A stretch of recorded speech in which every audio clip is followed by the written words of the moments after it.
خود کی رکاوٹوں سے نجات۔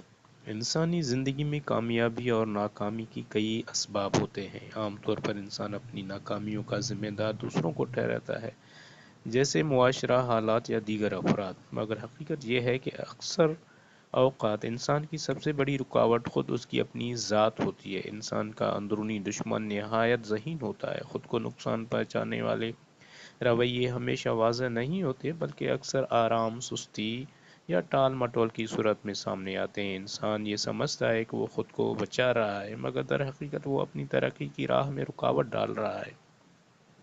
خود کو سمجھنا اور اپنے حالات و جذبات کا مشاہدہ کرنا آزادی کی پہلی سیڑھی ہے۔ جب انسان اپنے رویوں کو پہچان لیتا ہے تو وہ بہتر فیصلے کرنے کے قابل ہو جاتا ہے۔ یوں وہ محض حالات کا شکار نہیں رہتا، بلکہ اپنی زندگی کا خود ذمہ دار بنتا ہے۔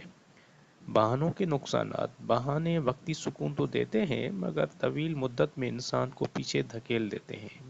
ہر بہانہ دراصل ایک غلط سودا ہے، جس میں انسان وقتی آرام کے بدلے اپنی کامیابی کھو دیتا ہے۔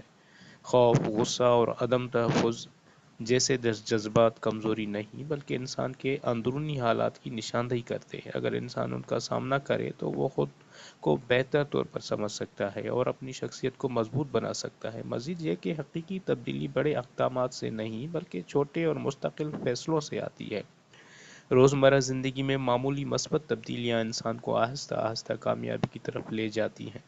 اس طرح ترقی ایک مسلسل عمل بن جاتی ہے۔ انسان ہر چیز کو کنٹرول نہیں کر سکتا، مگر اپنے رد عمل کو ضرور کنٹرول کر سکتا ہے۔ جب انسان اپنی زندگی کی ذمہ داری قبول کرتا ہے تو وہ بااختیار ہو جاتا ہے اور اپنی تقدیر خود بنانے کے قابل ہو جاتا ہے۔ آخر میں یہ نتیجہ اخذ کیا جا سکتا ہے کہ انسان کا مستقبل اس کے موجودہ فیصلوں پر منحصر ہوتا ہے۔ اگر انسان اپنی کمزوریوں کو پہچان کر درست فیصلے کرے تو وہ اپنی زندگی میں مثبت تبدیلی لا سکتا ہے۔